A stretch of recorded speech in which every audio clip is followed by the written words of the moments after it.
Space Patrol! High adventure in the wild, vast reaches of space. Missions of daring in the name of interplanetary justice. Travel into the future with Buzz Corey, Commander-in-Chief of the Space Patrol. Welcome to Sci-Fi Steve's Museum of circa 1950s spaceships, rocket ships, and flying saucers. Today's spaceships were inspired from the television series Space Patrol. And once again, I'd like to thank Spaceship Handbook by Jack Haggerty and John C. Rogers for their detailed specifications on all three rocket ships. A lot of information about Space Patrol out there. Good, easy read.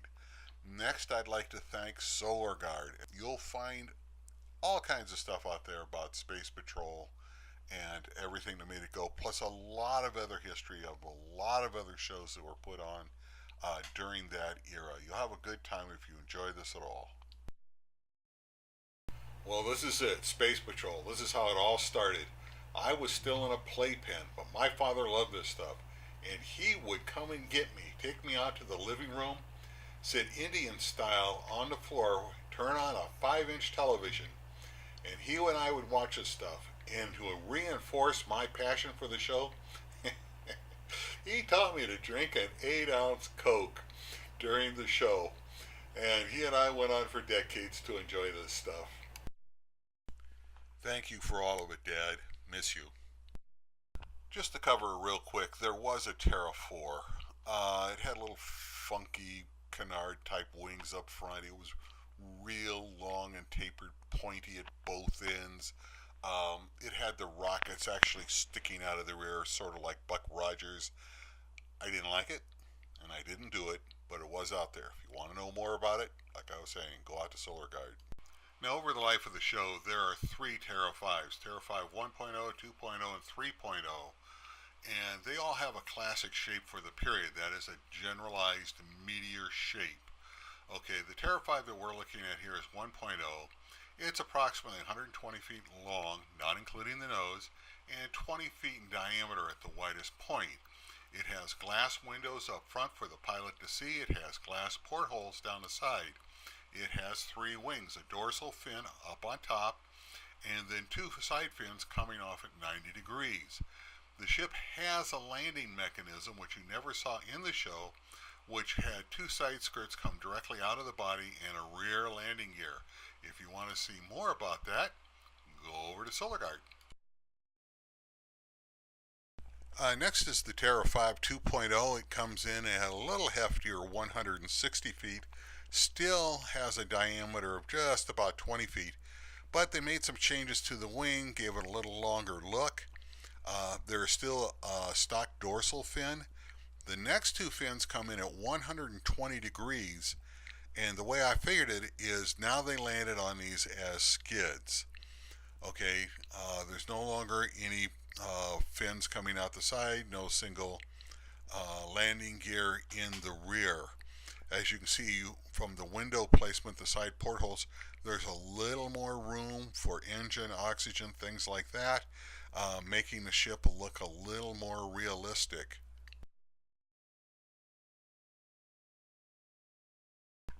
This is Terra V 3.0, and as you can see, it got a lot bigger. The ship now measures close to 200 feet, not including the nose, which can be from short and stubby out to 40 feet. The ship still has a 20-foot diameter. It still has basically 3 fins similar to the Terra V 2.0. Now on the side you'll notice, well, what are those things in the back? Well, those are booster tanks for taking the ship off, like that on a C-130 when you have a relatively short runway. You got to get this plane up to speed, loaded, and in the air. Well, these were booster rockets to get the Terra V lickety split up and running. Okay, now I only mention all of this because when I was a kid, I had my little, 7, 8-inch or 10-inch TV maybe by this time. I thought they were wings, right? Because the image was so small I couldn't tell. And so when I thought you'd look down the nose at this thing, you would have the top dorsal fin, then at 45 degrees you'd have these little short stubby wings, And then at 120 degrees, you'd have the two side fins that you rested upon. And I only mention that because I built models of these things, like I said, out of balsa wood, and I made those wings. I didn't know until later that those were booster rockets needed to make this thing go. Now, continuing on the ship, you'll notice that the placement of the portholes now is further forward, giving you more room for the power that drives the ship. Um, it's better utilization. This ship can now carry some things. All three ships had a cargo hold that was loaded from the bottom, and this ship made a more practical use of what it was needed to make it go, because the internal volume of the ship now is much greater. Okay, we've just taken a look at all three ships and taken a look at some of their commonalities. But let's talk about some of the things we haven't talked about, and most importantly, all three ships are made from an element called endurium. It's mined on one of the moons of Jupiter, classified. It's brought to planet Terra, where it is refined and made into a nearly impervious metal. Okay, impervious metals go throughout all science fiction. It's not unusual. Okay, Buck Rogers had Imperium. The Avengers have vibranium. The Core, if you saw the movie The Core, had unobtainium. The X-Men have amantium. And Star Trek has neutronium. Right? And this metal makes the ships possible to go almost anywhere that they do. Okay, all three ships exited out the top, that is, inside the upper deck. You'd climb up a ladder, you would slide open or drop down a hatch door, you'd go up on top. Steps would come out the side of the ship that would take you halfway down, and then a ladder would eject out and take you to the rest of the ground, and you'd walk down and you'd go running around. Next, the ships had a large area dedicated to cargo. Let's talk about the first method of motion for the Terra V, and that's repeller ray. Repeller ray is a magnetic field generator, and it allows the ship to behave like a flying saucer. That is, you can be on the ground, horizontally lift up, move forward, move back, up, down, left, right, any of those motions quite fast. It can also be used to take the ship from a horizontal level and raise it onto its tail for a traditional blast off.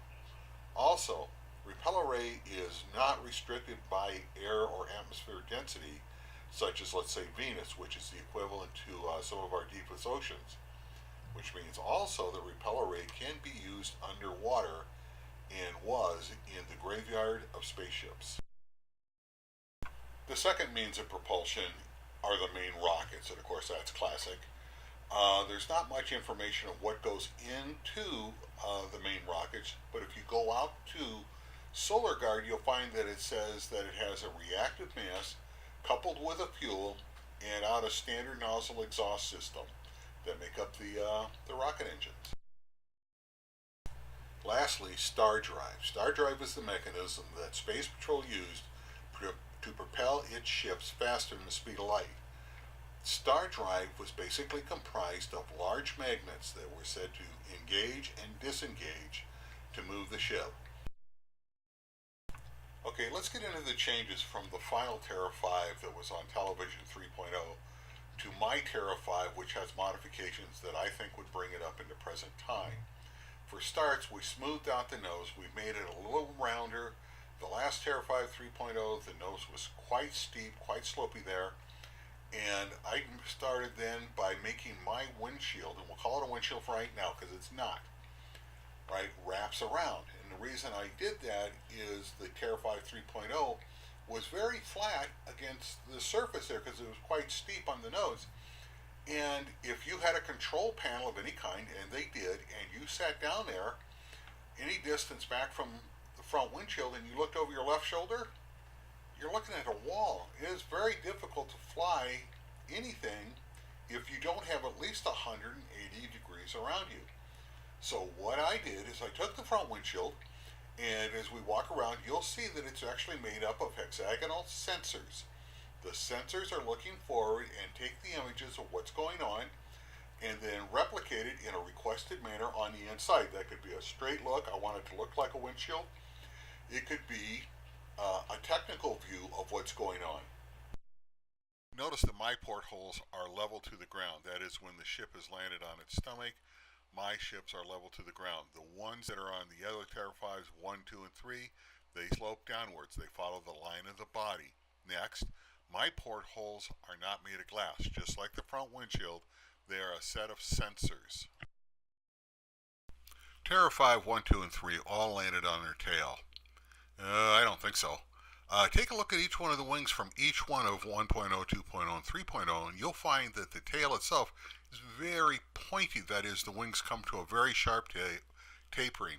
That makes it look great, like it's flying through space really fast, but there's not enough surface area there to support the tremendous weight of the ship. You got to remember, some of these had nuclear reactors, they have reactive fuel supplies, things like that. This is a heavy ship. If you make the wings out of Endurium and you land somewhere, well, if you land on somebody's platform, your wings are going to push right through the concrete or cement or whatever it is, steel that they got there, because they're made of Endurium and they're not going to give out. If they're made out of a more conventional material, they're going to crumble.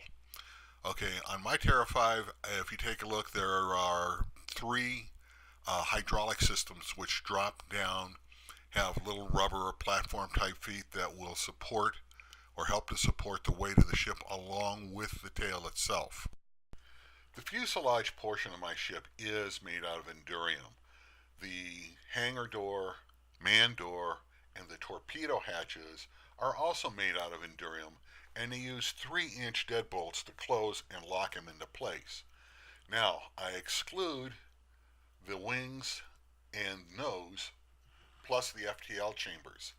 Okay, and this is because just as Endurium protects them from any EM radiation, it's not going to penetrate the hull of the ship, it also means that you cannot broadcast out of the ship. Broadcast? Yeah, you want a phone home, don't you? You want to be able to receive messages from home. The sensor arrays in the nose of the ship have to be able to broadcast out and receive back EM radiation of particular wavelengths that are desirable. If you make the entire ship, everything, out of Endurium, then you're going to be isolated from the universe and you're not going to be able to get that information. My ship does not use radar to track objects.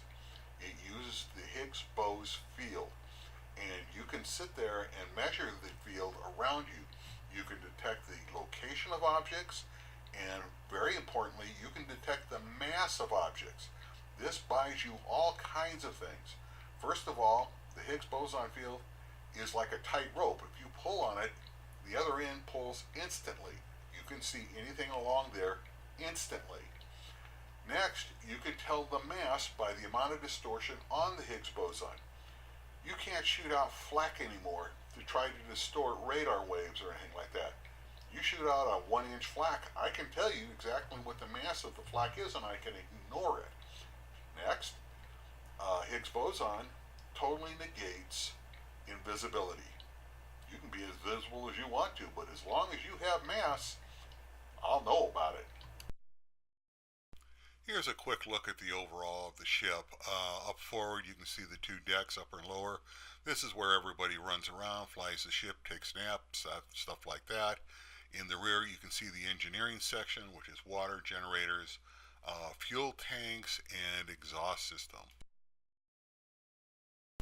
Okay, in addition, the living area of the ship has a magnetic field which is used to serve as artificial gravity. So regardless of the ship's position, up, down, upside down, you always feel right side up within the living quarters of the ship. Pretty standard. You'll find all the equipment to fly through space is located in the aft end of the ship.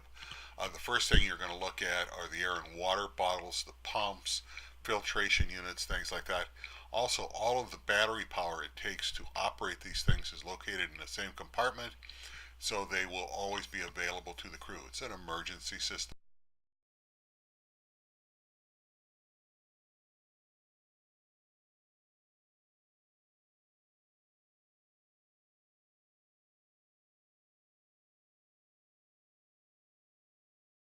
Okay, now here are the components of the battery.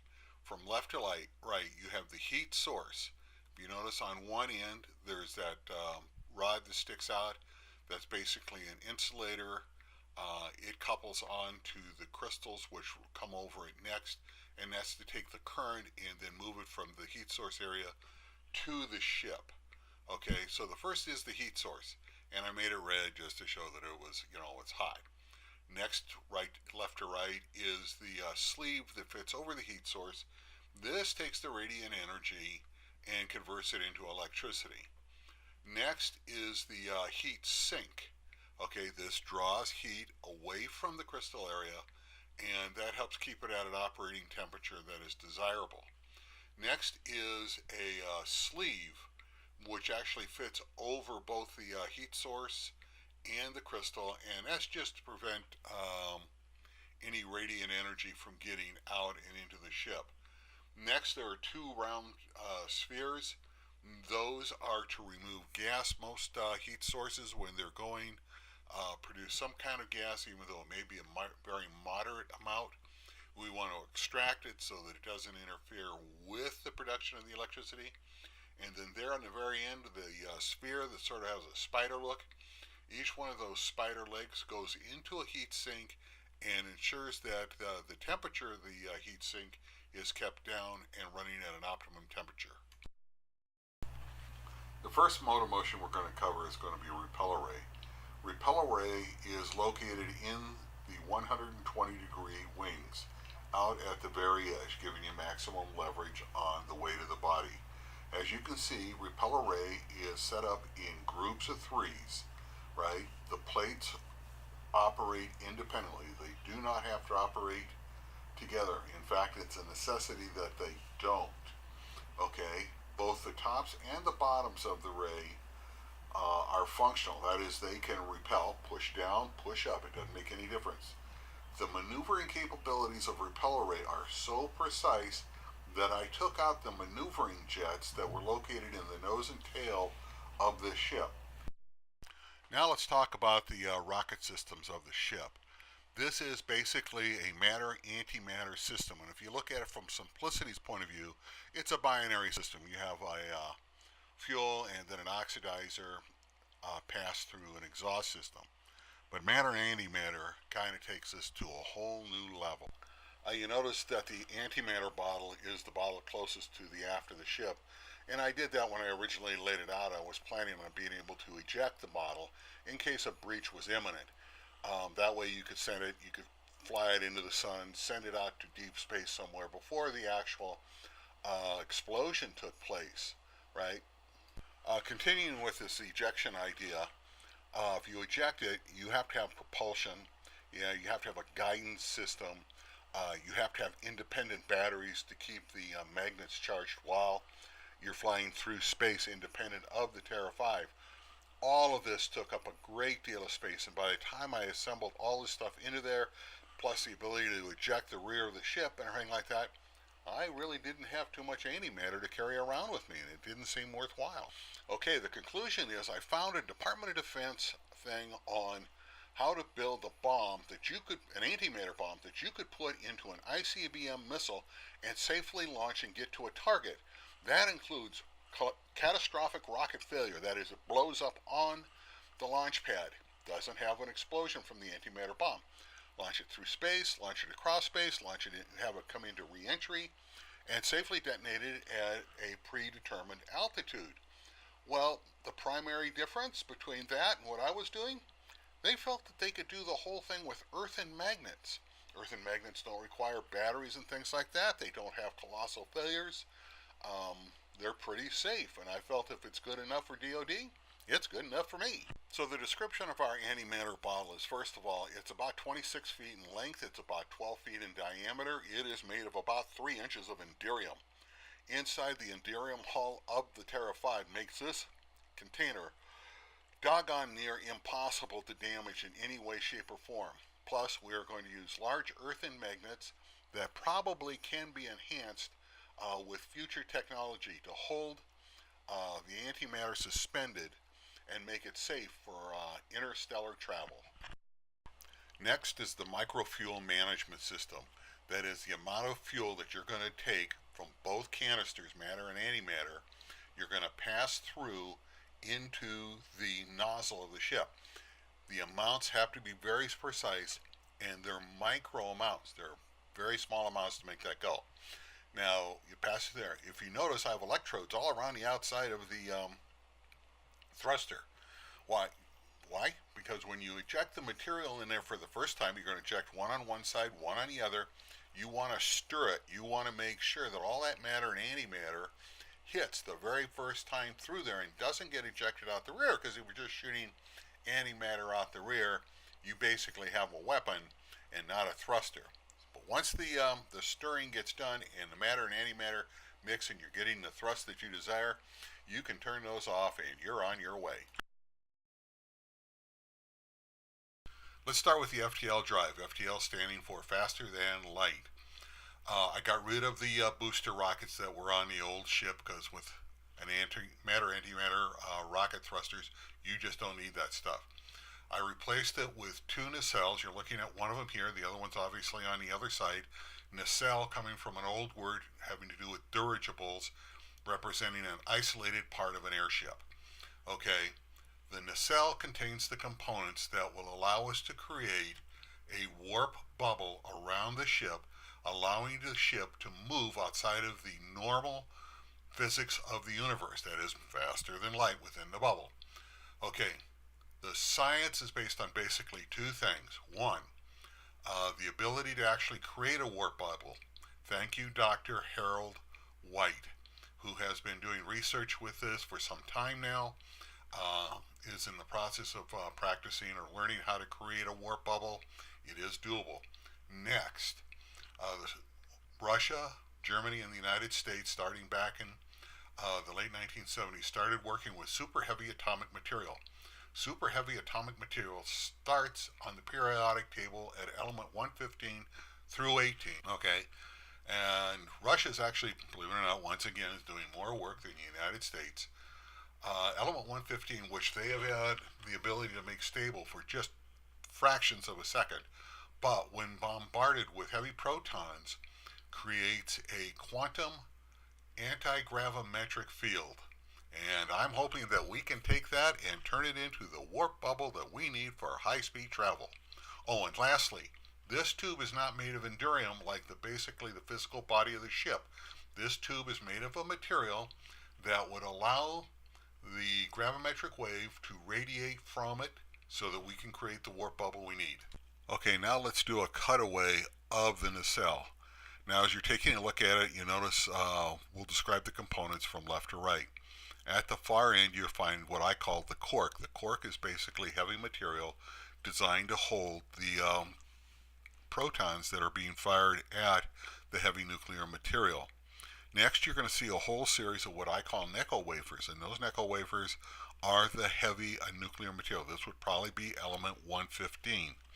Okay, they're spaced out, and these are placed over the heaviest components of the ship, because when we create our bubble, we want to cover the heaviest components of the ship first. Okay, you'll notice then small rods traveling the entire length of the wafers.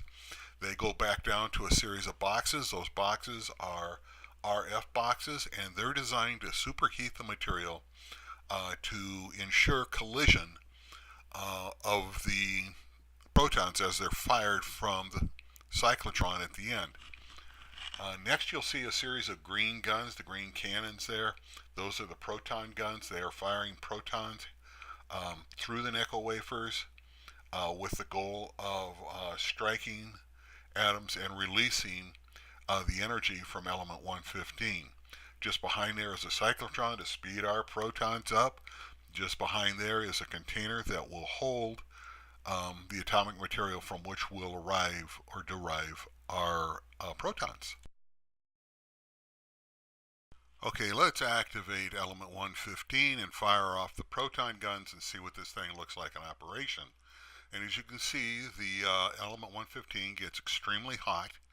Okay, the proton guns are firing in a random sequence, hopefully to hit particles within element 115 across the entire spectrum of wafers as I've set it up.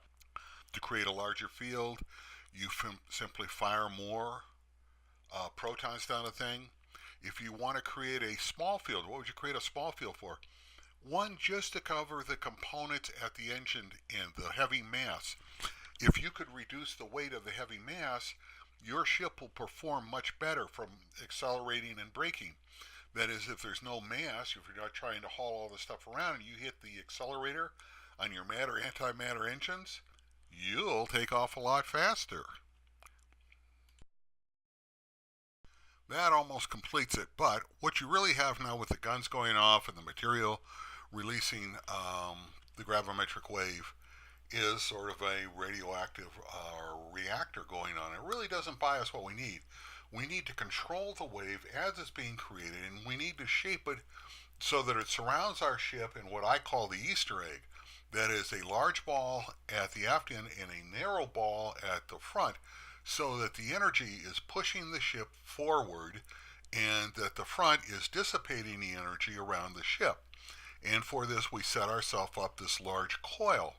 And the coil travels or covers the complete set of all the element 115. And it will take it and basically create a wave around the ship. Now, if you notice, within the coil, there are a series of what are silver boxes. And those boxes are designed to impede the wave that's being created. And that way you can create a shape specific to what it is you need. And that's what those boxes are for.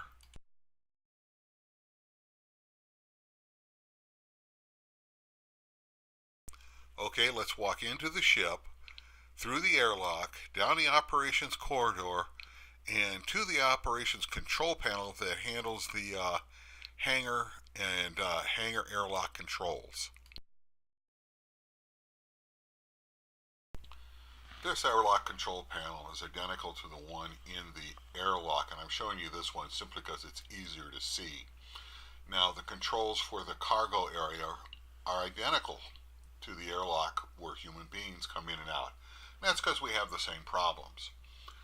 First of all, we have a cabin door, which is this one right here. We have an exterior door, which is the hangar door. You can pressurize it to match either the cabin, that being the airlock, or you can match it to the exterior. You have security says scan this for weaponry of any kind. Biolog says scan this for any kind of bacteria manifestation that may be there. You can sterilize it, the last button down, or you can do an abrupt lock and say don't let anything in one way or the other. This is the cargo bay. It is the largest single room of the ship, measuring 36 feet 5 inches all the way from one end to the other. It has a single door which opens for the entire length. Okay, it has other uses. You can see there's conduit along the bottom, water pipes along the bottom, things like that. But it is designed for multiple purposes to hold either cargo or passengers, and I'll show you how that's done. Now here's some generic cargo containers, and as you can see they strap to the wall and hold in place. Now the nice part is if the deck door is up, you have access to walk the entire distance if you need to. Now, one of the interesting things about the cargo, I was thinking that if you had to move life forms from one planet to another, you could bring in a cargo container that would have a self-contained environment for the creatures or life forms that you're moving. You could strap them to the side here, get to where it is you want to go, and then drop them in or out. There's hooks on the top that you could hook onto and drop them out.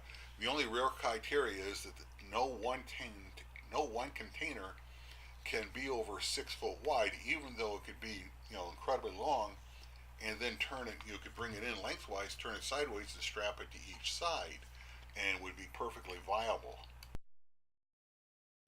Now here we're showing passenger seats for human beings, and they would all sit in here, and it would be very comfortable for you to move people from one planet to another if you had to do some kind of an evacuation, or just help people out getting moved across.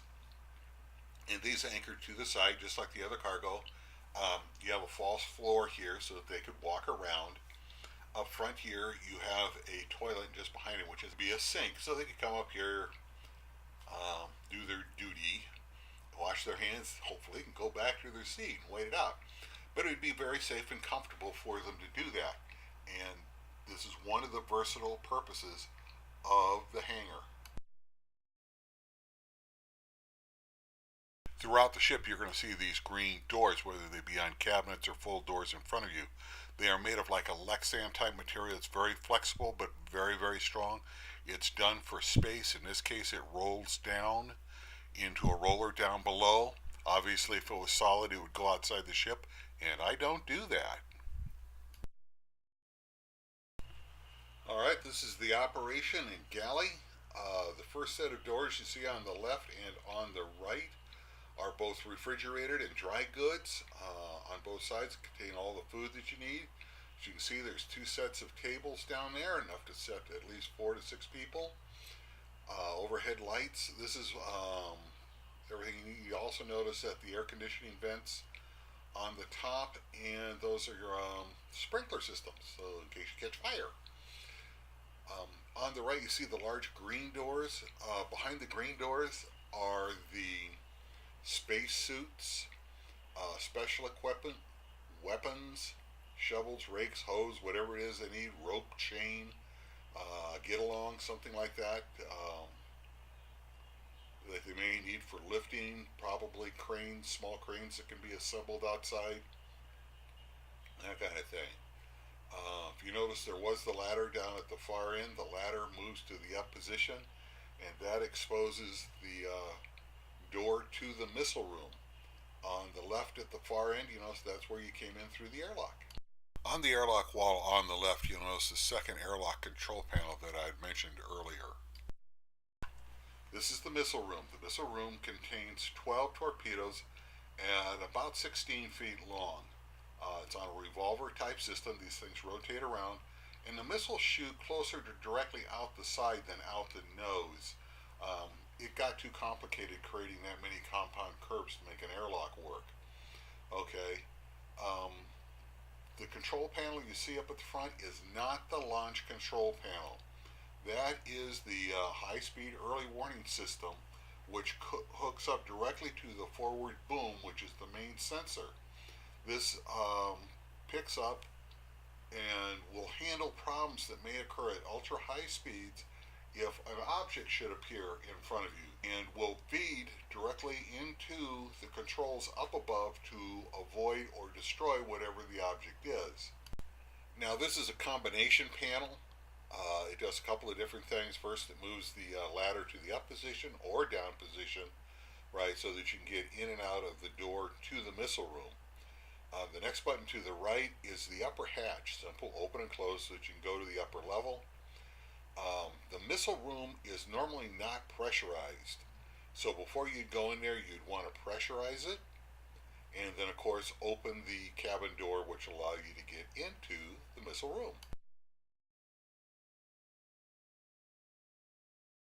Let's move up the ladder and walk to the back of the second level.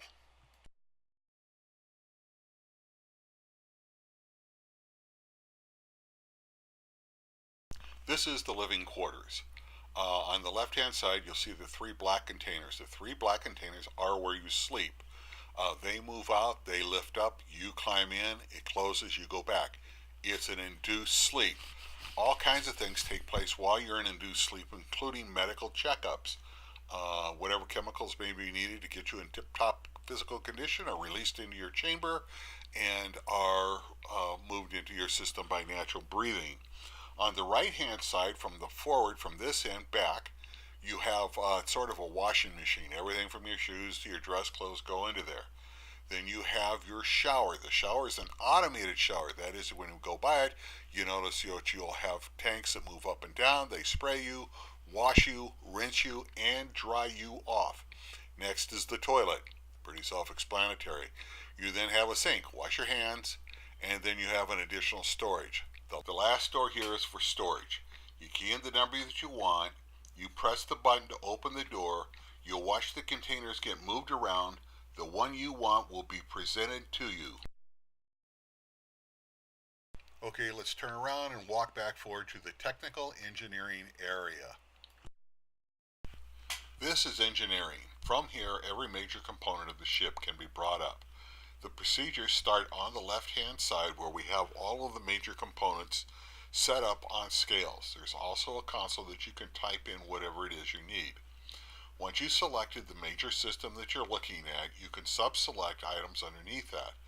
Once you've done that, you can take those sub-selections and go into more focus to take a look at what you need to know. If you want to run diagnostics, you can then move the entire thing from this side over to the second chair on the right, where we have 4 levels of diagnostics, some of which on some of the components can be done in flight, some of which cannot, but you can do it all from here. This is the central computer. This is an enormous computer by any measurement of today's machines.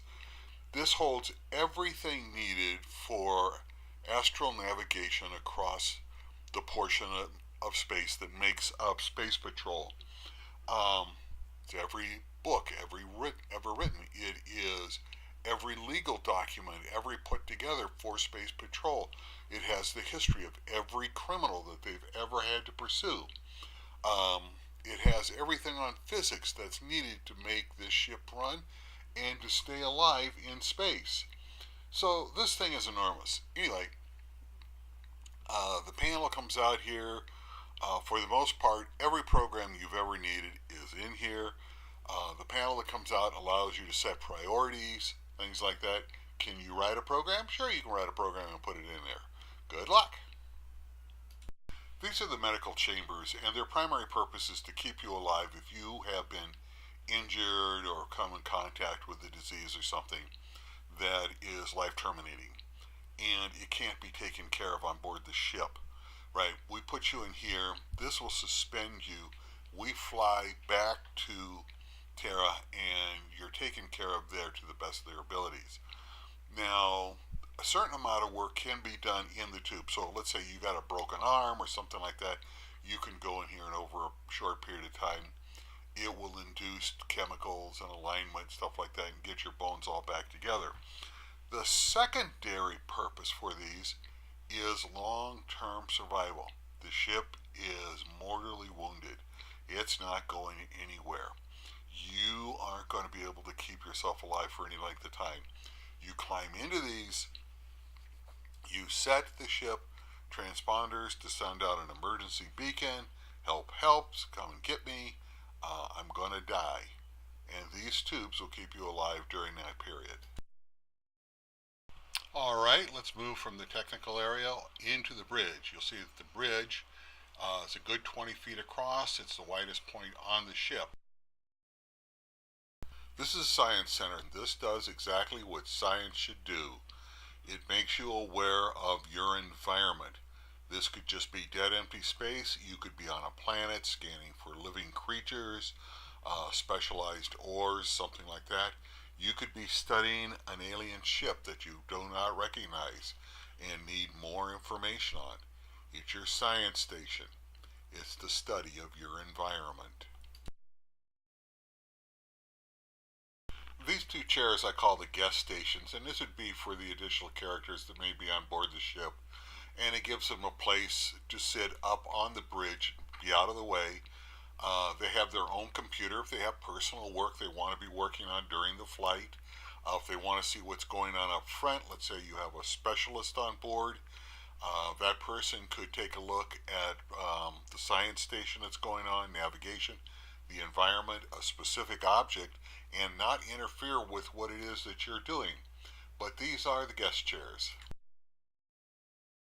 Let's take a few minutes to talk about the control panels themselves. We've never discussed them anywhere else, but everywhere else that you saw these black surfaces with the projected instruments or tools up on the surface. These are programmable. If you notice, almost all the stations have a keyboard, function key, stuff like that. It allows you to change what appears on your surface there and makes it usable for you. Okay, and this can be done on all the black control surfaces everywhere. Okay, in front of the pilot right now, you're taking a look at the pinpoint controls, and the pinpoint controls move the ship relative to another object in space, and how it could be a space platform, a station, another object, something like that. The two dials that you see there represent joysticks, pitch, yaw, and bank. You have accelerator, brake, slow down, things like that. And that's what's in front of the pilot right now, and this can be and will be reprogrammed. Okay, the ship's console, going up the center, starting from the outer edge, you have the cycle power up to bring the ship online and ready to go. After that, you have the various exits from the ship, which can be controlled here and closed. Next comes the communications, that is internal, external, ship to ship, ship to individuals, things like that. The long sliders there, that's your thrust control. You touch the two outside buttons, you slide them up and down to what it is, the speeds that you want.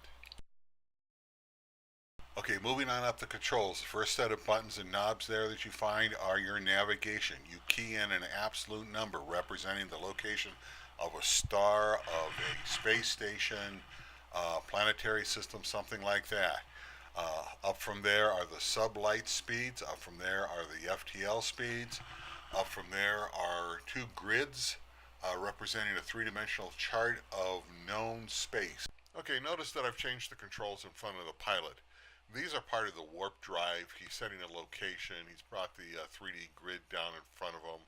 He's going to program it in, set the destination. He's going to set the speed, and then probably move off onto something else. But I'm just showing that the panels are easily changed directly in front of him. What's the co-pilot doing? Well, he's in charge of the major systems of the ship. He can bring them up. He can make minor modifications to them. He can reduce or increase power. To the right are the missile systems. He can fire off the banks together one at a time. He can select the charges, and of course he does targeting. Just above there, those three banks have to do with repel array, the main propulsion, which is the matter antimatter systems, and then the FTL speeds having to do with our heavy elements. And just before we end the tour, I want to talk about the big screen up front here. This is not the backside to the sensors that I showed you early on. This is a separate individual screen. The sensors are only about an inch thick and are recessed into the Endurium so that it's smooth and everything like that. The collective sensors, all the cabling and wiring, is brought to a single point and brought into the ship at just one point, only about 1/4 of an inch around. That travels through the 68 inches and makes left and right hand turn, so that if you're struck with a high energy particle beam, none of those particles are going to travel down that hole. This is for the protection of the crew. That image is then reproduced on the inside here. I want to thank you for your time. I hope you enjoyed the artwork. I hope you enjoyed some of the technology and some of the fun we had looking at possibilities for space patrol.